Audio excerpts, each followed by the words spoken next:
Hai. Anjing sok cool banget. Padahal gue susah jadi laki yang hai. Tapi jadi diri gue gitu, halo. Nggak bisa ya? Ya udah jangan dipaksa lah. Masih dipaksa. Losin aja loh. Losin nggak apa-apa. Hai. Apa kabarnya? Baik, Baik, alhamdulillah. Gila Wendy Cagur ya. Nonat, gila gue disamperin Nonat. Gila. Gokil. Terakhir gue ketemu sama teman lo Denny. Hmm, Denny ini Cagur. Cagur, oke. Seru ya gue denger cerita lo. Cerita dia dong. Iya dong, kalau cerita lo. Jangan-jangan dia ceritain gue lagi. Iya, jangan. dia tuh gak suka sama lo loh. Oh iya. Jadi dia domba. Kira-kira cerita dia zaman dulunya itu ada urusannya sama lo nggak ya? Maksudnya gimana? Maksudnya dia kan lo membentuk sebuah Cagur. Oke. Itu lo belum ada kan? Gue belum ada. Lo kemana ya? Gue masih Mabok? Enggak. Belum. Masih murni dulu. Masih murni, oke. Gue justru awal-awal di Cagur tuh gue malah bantu bikin properti, Nat. Maksudnya? Kalau buat Cagur pas syuting gitu butuh properti apa, misalkan sirip ikan hiu, gue yang bikinin. Oh, lu yang bikinin. Gue yang bikinin. Lu, itu gua awalnya lu. figuran mereka, gue jadi penonton mereka. Oke. Karena mereka kan senior gue kan, Narji, Denny sama dulu kan generasi pertama Sabto lah. Terus ada Bedu masuk. Gak lama setelah Bedu masuk, cuma setahun apa 2 tahun habis itu keluar baru gue masuk. Lu masuk. Berarti lu ngerasa lucu? Enggak. Kenapa? Gue gak ngerasa lucu. Oh, mereka yang cuma ngerasa gue ngerasa lucu. bahwa Bedu kurang lucu dibanding gue. Oh, emang kurang gitu. Dia kurang. Jahat. Entar dulu, berarti Beduk ini kurang dibandingin lo menurut anak-anak. Enggak tahu, gue nggak tahu. Lah buktinya Beduk dikeluarin digantiin lo. Berarti enggak dong, Beduk keluar dulu. Bukan karena alasan gue. Karena Beduk ngerasa dia kurang. Ya mungkin. Oke, lo masuk. Ya gue masuk. Lo masuk gitu. dan nah sebenarnya gue nggak ada di list nama penggantinya Bedu, Nat. harusnya siapa? Banyak, Nat. Nama-nama besar kayak Komeng, Sarul Gunawan dan segala macem. Itu Syahrul Gunawan. iya. Jin dan Jun. Iya, zaman dulu kan mereka sempat lumayan sering main komedi gitu. Jadi Syahrul dicoba Gunawan. Iya, seinget gue ya. Yang belah tengah itu kan? Iya. Oke. Enggak apa-apa. Tapi Iya. lu bermasalah gak sama rambutnya Syahrul Gunawan? Enggak kan? Ya enggak. Iya, nggak Gue apa-apa. bermasalah sama rambutnya Ivan Gunawan justru. Oke, itu. Terus tiba-tiba gue dengar kabar. Ini lu katanya pas pandemi lu ini ya jadi overthinking. Kenapa sih? Ya, karena memang sebelum pandemi gue udah overthinking. Kenapa lu sakit jiwa? Iya, gue gak ngerti juga. Iya, Gue iya. gak ngerti juga. Tapi yang pasti gue udah emang didiagnosa sama dokter gue overthinking. Jadi Ini lu beneran gak sih? gue beneran. Beneran, oke. Beneran. Sebelum pandemi udah overthinking. Sebelum pandemi gue udah overthinking. Kenapa gue gampang banget kena asam lambung? Which is sebenarnya bukan karena masalah makanan, istirahat dan segala macam. Oh, ngaruh ya? Ngaruh banget. Maksudnya overthinking apa? Lu terlalu memikirkan hal-hal yang tidak terjadi. Iya, yang belum terjadi dan nggak mungkin Terjadi. yang nggak akan terjadi juga gitu, sesimpel itu menurut gue. Jadi kayak misalkan Tapi ini tuh kan sebenarnya masih normal kalau batasnya normal ya. batasnya normal. Kalau lu gua udah over. sampai lu ke dokter enggak? Gue ke dokter, terus Boy gue ke? konsultasi. Enggak, Oh, dokter enggak gue ya? yang ngurusin titik dong. Iya. Beda dong. Oke, Iya. lu sampai ke dokter. Gua sampai ke Oh, berarti lu punya masalah banget dong tuh ya. Punya masalah banget. Kata dokternya apa? Kata dokter gue suruh ke dokter jiwa malah waktu itu. Gua Beneran. udah bilang lu sakit jiwa tadi. Makanya gue bilang gue sempet shock juga. Hah, gue sakit jiwa gitu kan. Tapi ya gue nggak paham juga overthinking itu disebabkan karena apa gitu. Tapi gue memang kadang-kadang memikirkan sesuatu terlalu berlebihan. Oke. Kadang-kadang gue juga berbenturan sama istri gue ketika istri gue bilang udah. Gua Sesimpel misalnya misalkan apa? naik pesawat gitu. Naik pesawat, lu ketakutan. Udah mikirinnya kemana-mana. Dan akhirnya lu tetap naik tapi. Tetap naik gitu. Tapi ketakutan. Ketakutan itu kadang-kadang suka terjadi. Oke. Ditambah lagi pandemi nih. Makin-makin dong. Makin-makin. Terus pengobatannya apa? Pengobatan Kata dokter apa nih? Apa cuma dikasih wejangan kayak Mario Teguh gitu? enggak. Apa Gua ada dikasih obat? memang obat, Oke. dikasih obat buat Anti- ketika gua panik. Ketika lu panik. Gua panik karena gua sebenarnya ngomong ke dokter gua males banget. Gua males banget harus ke dokter, gua males banget harus ke rumah sakit karena intinya nanti gua akan dikasih obat gitu. Gua males banget mengkonsumsi obat karena menurut gua ntar yang ada gua jadi ketergantungan. Kalau nggak ada obat itu lu malah makin parah. Malah makin parah gitu. Nah, akhirnya awal-awal pandemi itu gua kerasa banget. Untungnya memang dari Kalau awal pandemi apa sih yang lu rasain? Mas gua kena apa? Kayak apa? Misalnya lu keluar tiba-tiba ada orang bersin, "Ucik!" gitu. Lu cabut. Enggak. Enggak. Ya gua takut gua keluar rumah tiba-tiba ada orang yang ngejilat lidah gua Oh, gitu. iya, Itu kan gitu lebih ya. parah Lebih gitu parah. kan. Nggak, pas maksud- corona menurut gue awal-awal kan semua serba blur nih, nah. blur. Iya Dia dong. bisa ngapain tuh ngeblur kira-kira? Ya nggak ngerti juga. Iya. Lu tanya Managa deh. Iya, Biasa iya. dia tahu. Iya. Nah, kalau misalkan gua ngerasa bahwa gue karena saking overthinkingnya ketika gue baca berita terus gue lah Nyalain tanpa TV. gue saring, gue nyalain TV, gue nonton YouTube dan segala macam berita-berita yang berhubungan dengan itu membuat gue akhirnya Kepikiran. Dan Anxiety-nya muncul lagi parah. tuh.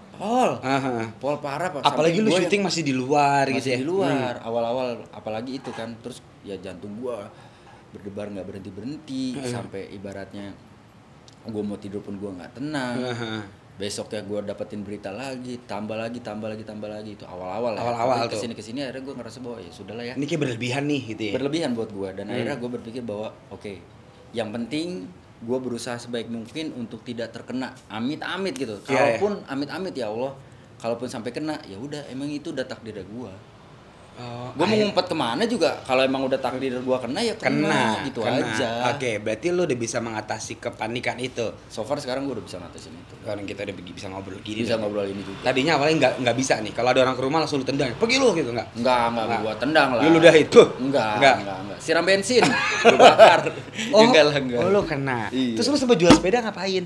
Jual sepeda itu sebenarnya gua bantu teman-teman di Bike to Work sih. Back to work itu apa? Bike to Geng lu? Work itu sebenarnya bukan geng, komunitas. Lu kenapa sih nggak suka kalimat geng gitu? Enggak menurut gua. Kayaknya serem ya? Serem gitu. Kalau prediksi yang jaya itu Itu bukan geng itu sebenarnya, apa? ibu-ibu arisan sebenarnya menurut gua. Lebih Iya. Ketuanya aja Andre enggak Iya, butuh iya, menurut iya. gua. Oke. Kita bahas itulah. Enggak usah dibahas itu, enggak penting buat gua. Kalau Bike to Work adalah komunitas teman-teman yang mereka bekerja menggunakan sepeda. Nah, salah satu penggagasnya Mas Toto kebetulan waktu itu ngabarin kalau misalkan mereka lagi open donate buat bantu saudara-saudara kita yang terkena dampak dari COVID dan segala macamnya. Ya udah, gue putusin untuk melelang salah satu sepeda gue sebenarnya untuk ikut bantu itu. Itu aja sih sebenarnya. Berarti sepeda itu lu jual emang buat ngebantu, bukan buat lu duit ya? Bukan, enggak sama sekali. Itu gue lelang terus yang dapat orang Bekasi, udah uangnya langsung gue namanya transfer. siapa inget gak orang Bekasi? Ebay Priambodo, gue inget banget namanya. Bukan Wahab kan ya? Bukan Wahab itu siapa iya, lagi? Wahab itu siapa ya? Siapa? Terus apa lagi yang lagi lu kerjain belakangan? Lu gue liat lagi sering ini ya, mural ya? Oh iya. Ini hobi, duit, buat seneng-seneng. Seneng.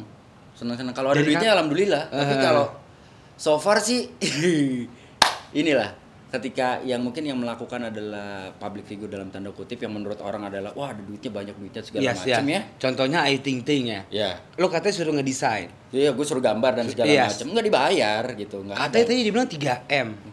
3M apa? Enggak ya, dikasih kopi juga kagak sama dia. Enggak ya? Dikasih kopi juga kagak. Enggak ya. Nah, itu agak sulitnya itu. Mungkin buat teman-teman akhirnya ngerasa bahwa Wendy lagi seneng gambar, gambarin dong tempat gua, gambarin dong tempat gua. Nah, mereka tidak melihat effortnya gitu. Sementara kalau gua kan melakukannya buat senang-senang. Yes. Kecuali kalau misalkan lu punya tembok, ya udah gua gambar gambarin gitu dong kan. gitu ya. Tapi kan lu nggak bisa request dong, Nat. Misalkan lu mau digambarin tembok lu, gambarin dong tembok gua, tapi gambarnya ini. Oh, itu namanya ada duitnya dong. Ada duitnya dong. Harusnya. Kalau nggak ada konsepnya terserah lu free-in. Ya nggak masalah. Ya, karena itu kan gue butuh spot juga gitu. Tapi kalau misalkan pengennya begini, pengen tulisannya begini, pengen warnanya ini dan segala macam, lah, aduh itu profesional dong gitu sih. Kalau gue sih bersenang-senang di faking shit. Di sini. Alter ego. Namanya apa sih? Fucking shit. Faking shit. Yeah. Itu apa tuh maksudnya? Fucking shit gitu ya? Iya. Nggak suka muka palsu sih, Pak. Kenapa sih? Nggak suka. Jadi faking shit. Iya, fake itu kan palsu. Ink itu kan kayak gua analogikan, ink tuh tinta tuh kayak tinta deh ye. Kayak Lambretta Lamborghini ya kan. Nah, kalau ink tuh sebenarnya pencitraan menurut gua. Ink tuh udah ya kan, ya lu gambar pakai tinta kan. Lu mau bentuknya bagus, mau bentuknya jelek segala macam itu dari tinta gitu. Jadi gue menganalogikan itu, fake itu palsu, ink itu pencitraan, shit ya kotoran. Menurut gue pencitraan palsu, menurut gue ya kotor. Anjir berat banget, lu tuh pinter ya Ben? Enggak juga. Lu tuh pinter juga ya, gue kira bego lo anjing. Sumpah. Terus apalagi ke depannya pengen lo lakuin yang tadinya selama corona lu tuh gak kepikiran nih? Tiba-tiba pas justru gara-gara pandemi kepikiran lagi nih. Salah satu efek positif dari pandemi menurut gue adalah gue dikasih jalan sama Tuhan untuk doing something yang mungkin bisa berguna buat orang banyak juga. Orang sekeliling gue. Kayak gue bikin konten di WC TV. Akhirnya karena gue bikin kontennya kan bentukannya bukan kalau kolaborasi kayak gini kan kita sama-sama nggak keluar uang dong. Yeah. Ya, kita sama-sama saling support, saling bantu gini. Kalau konten-konten gue kan pemain-pemain yang ada di gue ada uang transport, penonton gue juga pakai penonton gue bayar. Terus jadi menurut gue ini jalannya Tuhan untuk gue ternyata di masa pandemi ini walaupun kondisi gue juga lagi sulit, akhirnya gue mencoba untuk bikin sesuatu tapi juga ada manfaat buat orang sekitar gue lah minimal gitu. Kalau buat yang orang banyak kan yang terhibur. Iya. Itu sih. Jadi itu. Yang tadi lu nggak kepikiran sama sekali. Nggak kepikiran sama sekali. Pandemi akhirnya membuat gue harus lebih kreatif sebenarnya sih. Dan inilah hasilnya. Iya, salah satunya. Kalau misalnya Warbun tuh apa sih? Warung Buntu apa? Kenapa Warung Buntu? Warung Buntu sebenarnya itu sitkom yang gue garap sama Ajis 2000, Gilang Gomblo, terus Iwake, terus Isa Baja sama Cika Wahobi. Si Gomblo ngapain sih ikutan? Dia kan bandar tahu dulu. Hah? Dia tuh nggak bener loh. Gomblo, ada Gomblo ya? Dia sempat ngomong sih kalau dia bandar narkontol kalau iya. Gitu. Gomblo ikutan nih. Gue pernah main di Bandung, mabuk mulu kerjaan. Parah. Hati main sama dia. Itu juga karena ya Ajis yang nyodorin kan. Ajis, oke. Bang, temen gue nih bang, lagi nggak bisa makan. Gak ada kerjaan segala macem. Lagi mau ngebangun rumah, RAB udah ada, duitnya belum ada gitu kan. Akhirnya gue bilang ya udah, gue bantu aja lah gitu. Gue bantu. Tapi Gomblo ada ininya, ada perform. Oh dia perform ya? Perform. Bentuknya aja nggak perform ya? Bentuknya nggak perform, tapi dia prestasi gokil. Oh dia gokil. Oh, Gomblo tuh gokil. Gue pertama kali jatuh cinta sama Gomblo itu ketika ngeliat dia nge-MC bareng Ajis 2000 di konsernya Naif. Kenapa jadi sama Gomblo? Gak tahu ya, menurut gue tuh akhirnya gue bisa ngeliat langsung di dunia nyata bentukan Cupatka itu kayak gini. Biasanya kan cerita dongeng gitu kan. Gue gak tau real apa enggak, ternyata ada gitu. Itulah Gomblo. Dan keren. Tuh orang keren menurut. Dan gue berapa kali ngomong sama dia, lu kalau lu jadi pelawak, jadi komedian, lu udah paket penuh menurut gue. Secara bentuk, lu secara nggak banget. Looks, ya. Karena kalau gue gini, banyak orang yang ngomong gini, kalau lu kalau mau sukses di dunia entertain, ganteng sekalian, jelek sekalian. Nah kalau Gomblo masuk kemana? Ya nggak mungkin ganteng sekalian dong. Gue nggak perlu jelasin. Iya. Dia paket komplit menurut gue. Tinggal diasah, makin jelek. Makin bagus. Makin bagus. Enggak, makin bagus. Gua harus ngangkat dia karena memang derajatnya lagi turun. Gua harus angkat. Ya, dia punya spesifikasi yang bagus lah. Oke. Berarti basically lu berempat, lu Gomblo, Ajis tuh lagi ngerjain apa sih? Lu tuh geng? Enggak geng sih sebenarnya. Apa? Enggak geng juga. Ya gue punya konsep. Lu punya konsep. Gue ajak orang-orang yang menurut gue bisa satu frekuensi. Ini emang udah teman-teman lo dong dari dulu? Apa baru kenal? Baru. Pandemi ini mendekatkan kita. Oh, pandemi ini malah lu buat akrab. Gue kenal sama Ajis sekali waktu itu, maksudnya ketemu waktu syuting ILK. Udah lama banget, jauh sebelum pandemi. Akhirnya pas pada saat pandemi itu, apa yang bisa dikerjain nih gitu ya? Iya, jalan Tuhan tiba-tiba ke Ajis, terus ke Gilang, terus nyambung lagi ke Kang Iwa, terus nyambung lagi Cika Wahobi, terus ya udah makin banyak orang yang seru-seruan bareng sama gue, ya udah makin semangat aja sih gue. Anjir. Walaupun tidak menghasilkan. Emang tidak sama sekali? Tidak menghasilkan. Tapi akhirnya membuat gue berpikir bahwa ini jalan Tuhan buat gue untuk kasarnya daripada gue harus memaksakan bahwa ini kontennya nggak bagus, bungkus, ini kontennya nggak bagus, bungkus. Enggak. Akhirnya gue twist pikiran itu. Jadi untuk bagaimana menutupi biaya produksinya, ya gue harus cari kerjaan lain supaya bisa nutupin biaya produksi ini, supaya acara ini tetap bisa jalan. Oke. Kalau per TV-an apa aja sih program lo yang jalan? Brownies doang. Satu? Iya yang reguler Brownies aja. Brownies aja. So far masih nyaman gak di TV? After lu main YouTube and the gang and the blah and then this? Masih lah, Nat. Gue nggak bisa pungkiri bahwa selama gue masih bisa ngasih skill gue secara maksimal, gue masih dibutuhkan sama orang, gue masih dipercaya, orang masih mau hire gue, orang masih mau ngajak gue kerja sama segala macam, artinya gue masih berpikir gue masih punya kualitas, masih diminta sama orang. Jadi menurut gue ya kenapa enggak? Karena temen gue pernah ngomong kayak gini. Simpelnya dia. Ini temen lu bukan Gomblo lagi kan? Bukan. Okay. Gomblo juga bukan temen gue. Oh iya bukan, sorry. Iya, beda. Okay. Dia kan yayasan ya. Iya.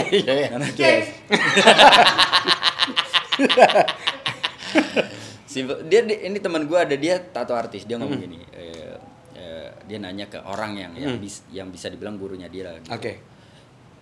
Should I stop gitu? Apakah gue harus berhenti jadi? Yang ngomong lo apa dia nih? Dia. Oh dia. Dia ngomong ke gurunya, gue harus berhenti gak kerja jadi tato artis? Oke. Kata dia, kata gurunya lah, ibaratnya simpelnya ngomong gini. Jangan berhenti dulu. Lakukan apa yang sekarang masih bisa lo lakukan. Ketika ada nanti yang jauh lebih baik, nggak apa-apa. Tapi kalau memang ini ternyata jalan Tuhan untuk lo mencari rezeki, ya lo harus tetap lakukan. Karena kalau lo menolak itu atau tidak melakukan hal itu, lo sama aja berbuat tidak baik buat keluarga lo. Karena keluarga lo masih butuh nafkah dari situ. Gitu. Jadi menurut gue berat banget. Lu tuh pinter lagi nyet. Gak Lu pinter. Karena teman-teman gue aja ini bagus. Aji sama Gomblo lagi. Enggak, mereka bukan temen gue. Oh, temennya udah mulai belain. Iya. Terus apalagi nyet yang mau lu kerjain after this? Setelah this and that and this and that, what else? Gak tahu, Pak. Gue ngalir aja sih. Lu ngalir aja. Gak ada planning ke depan tertentu yang gue pengen gini deh, Nat. Tapi belum aja nih. Program TV sendiri yang cuma lo doang. Enggak. Atau naik motor sama Jaya tapi ketuanya gitu kan. Enggak. Gue enggak pernah. Gue malah berpikir untuk keluar dari situ. Anjing lu tiba-tiba nyodorin gue jadi ketuanya. Enggak, gitu. Kenapa? Maksudnya itu hits banget loh. Tiap orang jalan Jaya gitu. Ya, sama kita. Bintaro juga sama Jaya. Iya juga ya. Dufan juga sama Jaya juga. Iya, Maksud gue sih enggak lah. Iya, Dufan juga Jaya. Ada kan? Iya benar. Anjing lu. Maksud gua kalau soalnya tadi Vincent ngomong kata lu pengen gantiin Andre gitu. Terus maksa sampai lu mau nyogok yang lain. Enggak lah, enggak mungkin Vincent kayak gitu. Enggak mungkin sih. Iya. Karena gua tahu, karena yang begitu pasti Desta justru bukan Vincent. Karena Desta kan Komdis, Komisi Disiplin. Oh, dia Komdis. Ya kalau di Jaya itu apa sih? Mas gue syarat masukin lo deh. Enggak ada. Masuk aja. Enggak. Apa? Nggak bisa masuk, nggak bisa keluar, Pak. Aduh, lo kejebak dong. Iya, memang kejebak. Yang masukin nama gua ke grup prediksi pertama kali adalah Desta. Oh, si anjing. Si anjing itu. Masukin lo. Masukin gua. Okay. Kalau sekarang lo mau keluar dari prediksi, lo harus bayar 50 juta. Bohong banget. Bener. Sumpah lo. Sumpah. Kalau Andre mau ngundurin diri, dia mau keluar dari prediksi, dia harus gantiin. Berarti kan 13 anggota nih. Di luar dia berarti 12 kali 50. 600 juta dia harus keluarin. Oh, jadi semua kejebak. Kejebak, Pak. Oh. Jadi ini tuh sebenarnya buat senang-senang apa jebakan sih? Jebakan. Gak bikin seneng juga anjing. Lu bayangin gue naik motor sama yang lain dari Bintaro, dari rumahnya Andre sampai Sukabumi, men. 5,5 jam. Andre dari Bintaro dia naik Vespa, dia metik sendiri, yang lain gak metik, yang lain motor gede dia metik sendiri, sampai Ciputat tiba-tiba dia berhenti, dia ngantuk, dia tidur di mobil. Lu lanjut lah. Anjing. Yang bawa anak buahnya, sampai puncak baru gantian, seger dia. Anjing, kan ketuman di grup jadi bukan ketua, bangsat sih menurut gua. Jadi ya kalau bilang terjebak sih terjebak. Cuma ya mau gimana lagi ya? Iya. Ini udah jadi jalan hidup gua menurut gue. Jadi si Jaya ini prediksi. Jaya. Jalan hidup lo. Enggak ada no way out. Beneran. Mau siapa yang masuk enggak akan bisa. Iya. Ya udah kelas Pasya, Raffi, nama-nama besar yang mau masuk prediksi enggak bisa. Iya. Kalau Gomblo bisa. Oh, enggak bisa. Gomblo lebih reject lagi. Lu sekelas punya motornya. Sorry. Iya. Oh iya, masih RAB ya, Sare. Masih ngebangun rumah deh buat keluarganya. Dia menuju sukses, Pak. Amin. Dia menuju feeling gue sih 2 tahun 3 tahun lah. Iya, Wen, tapi lu akhirnya lu realize gak sih tiba-tiba lu gede dan gua gak pernah tau kisah lu ya. Dan sekarang lu udah gede banget, lu tuh nyangka gak sih emang lu pengen jadi komedian apa lu dulunya tuh sebenarnya pengen jadi apa sih? Yang dibayangkan lu pas lu muda nih. Lu tuh mau jadi apa? Itu yang gua gak tahu, Nat. Oh, jadi ngalir lagi nih? Ngalir lagi. Tapi seingat gua waktu itu gua masuk gua kuliah teknik elektro. Oh. Gak percaya. Gue itu beneran kan? Beneran. Teknik elektro. Jadi gue kuliah teknik elektro. Pada saat ospek, senior gue nanya, apa? Lu mau jadi apa setelah lulus dari sini? Atau lu nanti cita-cita lu mau jadi apa? Yes. Nah, gue nggak bilang gue mau jadi komedian, ahli teknik ya. Enggak. Gue jawabnya ini. Gue pengen orang-orang yang ada di sekitar gue seneng ketika deket gue. Jawabannya adalah gue jadi komedian.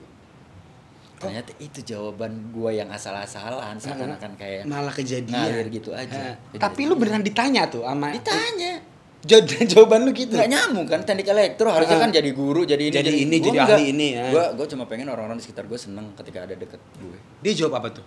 Dia cuma ketawa doang. Dia ketawa juga. Iya. Gue nggak nyambung anjing gitu kan. Tapi ya jawaban omongan gue terbukti itu berarti 98 2001, 3 tahun setelahnya. 3 tahun setelahnya. Pas gue gabung Cagur sampai detik sekarang. Berarti titik poin lo naik itu Cagur dong. Itu nggak akan bisa dilupakan dong. Nggak bisa. Cagur yang membesarkan nama lo nih. Iya. Kalau nggak ada Cagur nggak ada lo nih ya. Nggak ada dong. Nggak ada. Itu, jadi thanks to Cagur. Thanks to Cagur lah.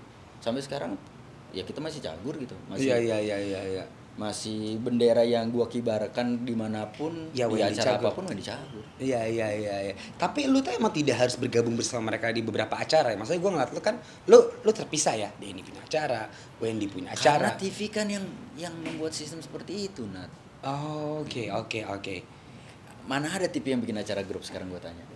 Iya. Kalau menurut gua akhirnya pola yang dibuat TV yang membentuk grup, TV juga yang menghancurkan grup. Menurut gua ya. Menurut lu ya? Karena sesimpel gini.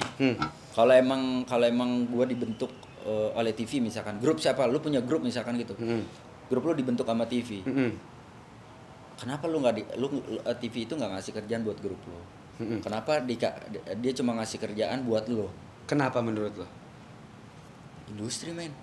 Oke. Mau ngomong apa? Iya, akhirnya baliknya lagi ke simpelnya kayak menurut gua adalah konsep The Avenger, konsep Justice League yang diambil. Iya. Pentolan-pentolannya aja seakan-akan ini kayaknya lucu di sini, gua comot di sini. Nah, yang tidak dipikirkan kan efeknya. Nah, gue mana itu deh. Maksud gue psikis lu terganggu gak sih as a Cagur nih? Misalnya, si Wendy acara lebih banyak ya, si Denny bete. Kalau nggak kebalikannya, Denny kayak lebih banyak deh. Lu sempet ngalamin itu nggak? Pernah. Dulu awal-awal atau Narji itu masih di Cagur nggak sih ini by the way? Enggak. Oh, udah enggak. Oke. Nah, sempat merusak psikis lu berdua nggak kayak anjing lu lebih banyak di acara dari gue? Kan kita bareng. Awal dulu bahkan Cagur seingat gua tuh Narji yang paling banyak kerjanya. Oke. Narji stripping, gua sama Denny mungkin seminggu sekali. Oke. Bahkan sebulan sekali. Oke. Bahkan dulu karena based on permintaan TV nih, lu juga nggak bisa apa-apa ya. Nggak bisa apa-apa. Oke. Dulu bahkan secara manajerialnya adalah pendapatan Narji kita dapat bagiannya. Oh gitu. Awal-awal. Tapi akhirnya berjalan beberapa lama, gue yang memutuskan untuk gue ngomong ke manajemen untuk tidak melakukan itu lagi. Karena gue nggak seret gitu loh, kayak nggak etis ya. Itu kerjaan lu. Lu yang ngambil, lu yang ngerjain, maksudnya gue juga dapat gitu. Iya. Tapi awalnya ngalamin. Awalnya sempat ngalamin, sempat dapat gitu. Cuman perimanya juga kayak yang, aduh. Ya, tapi lu ada BT-nya juga. Dikit. BT apa nih? BT apa? BT karena, aduh kok dia sih yang banyak, gua enggak gitu loh. Karena kan lu grup nih. Iya, kalau manusiawi ya udah pasti bukan BT, tapi lebih karena bahwa kenapa ya? Oh, kenapa nih gitu. Nah, kenapa maksudnya ini Cagur gitu. Iya. Bertiga, kenapa lu ambil sendiri gitu. Tapi di situ akhirnya gue belajar bahwa ya memang pada era industri memaksakan untuk seperti itu. Nah, kalau kita ambil negatifnya, kita akan berpikirnya ke situ terus. Tapi kalau kita ambil positifnya, dan alhamdulillah yang dialami oleh kita adalah, yang dijalani oleh kita adalah, yuk dari awal Cagur akhirnya berani untuk jalan sendiri. Karena ada juga pengalaman, misalkan beberapa ada beberapa grup yang lu biasa bertiga, tapi ketika lu tiba-tiba sendiri, lu nggak bisa apa-apa. Oh, malah ada pelajarannya dong. Iya dong. Iya. Ketika gue sendiri, lu ada tektokannya, tiba-tiba tektokannya hilang. Adanya TikTok lagi. Bubar. Selesai. Berarti lu bingung banget dong. Begitu pertama kali lu dipakai sendiri, lu sempet kagok nggak? Anjing sendiri nih, nggak ada teman tektokan gue. Enggak. Oh, lu langsung bet ya? Enggak, karena kalau gue tipikalnya observer. Asik, apa? Observer. Jadi gue ketika gue main sama lu misalkan gitu. Yes. Ya gue lihat dulu nih gestur tubuh lu. Lu suka gak ya kalau gue kira-kira Onat akan suka gak kalau gue ngeluarin joke kayak gini? Tapi kalau misalkan nggak suka, ya gue nggak akan keluarin itu. Gue lihat, jadi gue lebih seneng main sama orang itu. Gue bikin orang itu nyaman dulu dan gue keluarin dulu elunya. Kalau gue gampang. Nah, gue tipikal observer. Jadi sampai detik sekarang gue masih, salah satu kunci gue masih bertahan adalah ya karena gue seperti itu. Gue gue bukan ketika gue tidak suka sama seseorang terus gue langsung rejection banget. Enggak Iya, gitu. iya. Ya gue cukup dengan Kan banyak juga pelawak yang kayak gitu kan, yang pokoknya I'm the man. dan gue nggak mau. Tapi lu tahu kan maksud gue apa? Tahu kan? Pokoknya gue pengen lucu ya. Iya. Lu jangan lebih lucu dari gue ya. Iya. Gue berapa kali mengalami itu gitu dan lu gue kan? ngerti, gue paham banget. Oh iya kan? Gue tahu banget dan doa gue adalah gue tidak mau menjadi seperti itu. Makanya gue tidak. Makanya lu teman sama Ajis 2000 iya, kan? karena kan mereka low class ya. Nggak, artinya gini loh. Ada orang yang ngomong gini, Nat. Ketika seorang komedian sudah tidak lagi merasakan nongkrong di jalanan, tidak lagi merasakan makan pecel ayam, tidak lagi merasakan makan di warteg segala macam, kemungkinan dia lucu kecil. Kenapa? Apa hubungannya? Karena lu tidak pernah merasakan susah, Pak. Komedi itu kan keluar dari keresahan, Pak. Wah sih. Bener gak? Iya. Lu begaul lu sama orang-orang high class segala macam, lu mana ngerti jok-jok orang bawah, sementara yang nonton komedi Yes. ya orang-orang bawah, orang-orang atas nggak nonton komedi kita, Pak. Iya. Nontonnya komedi luar. Iya, Netflix paling mentok. Iya kan, maksud gua. Oh, itu masih lu lakukan sampai sekarang? Sampai sekarang aja. Jadi makanya gua nggak pernah mau di anak emas kan. Kalau anak perak Perunggu lah lebih perunggu lah, agak. Perak masih 2 lah, masih Oke. agak songong gitu. Iya. Kalau perunggu kan masih ya gimana lah. Tapi Oke. kalau menurut gua tidak pernah mau di anak emas kan. Yes. Jadi gue ngerasa bahwa ya udah gue bagian dari acara ini, gue bagian dari tim. Yes. Jadi ketika ada acara yang satu anggota tim gue songong aja, menurut gue itu udah nyenggol gue menurut gue. Sesimpel misalkan gue ada acara terus orangnya suka datang telat. Menurut gue lo udah nyenggol gue karena gue nggak telat. Oke. Jadi gue kadang-kadang gue akan mencari cara gimana caranya supaya lo akhirnya bisa sadar bahwa itu lo salah. Oke. Tanpa harus gue lo omongin atau lo gas gitu iya, ya? Enggak gitu. Sesimpel itu sih. Jadi gue kalau lo melakukan hal itu, gue akan melakukan hal yang sama sampai lo sadar kenapa lo komplain sama gue, kenapa lo begini, loh kenapa lo harus komplain sama gue, lo kan melakukan hal yang sama. Iya. Gak enak kan? Oke. Gila banget gitu sih gue. Lu kayak gitu orangnya ya? Gue kayak gitu. Berarti lu bukan tipikal komedi yang gue bilang tadi ya, yang gak mau kalah, yang suka ngekat ini, yang pokoknya gue pengen lucu ya. Enggak. Sampai gue pernah di briefing, jangan lebih lucu dari dia ya. Gitu. Anjay. If you know what I mean. Yeah, I know what you mean. You know what I mean. Lu bukan tipikal orang yang kayak gitu ya? Karena gue sempat mengira ini emang industri begini ya gitu. Ya, inilah industri kadang-kadang yang didewakan adalah orang-orang yang seperti itu. Iya. Kadang-kadang dikasih yang di agung-agungkan, diagung-agungkan apa yang dia mau dan segala macam kayak menjadi titah gitu. Padahal mendingan Agung Sedayu Group ya yang harus diagungkan. Apartemen. Lebih jelas gitu main properti kan. Diagungkan dia ya kan. Ini bilin ya. Oh, gitu lu tapi bukan yang kayak gitu kan? Gua nggak mau, Nat. Lu nggak mau kan? Iya. Gua pernah fight sama produser acara gua ketika ada salah satu pemain di acara kita gitu. Yang menurut TV nggak perform, nggak lucu, garing. Produsernya gue lagi liburan di Bali, dia sampai nelfon gue, ganggu gue liburan gue, cuma mau bilang bahwa gue pengen depak orang ini. Sumpah? Dan apa yang gue lakukan? Apa? Oh, lu reject teleponnya? Enggak, gue bilang kenapa harus di ini? Ya karena dia nggak lucu. Oke, coba ditwist pemikirannya. Kalau dia nggak lucu, terus dia terima ketika dibilang nggak lucu, itu akan jadi lucu. Percaya sama gue.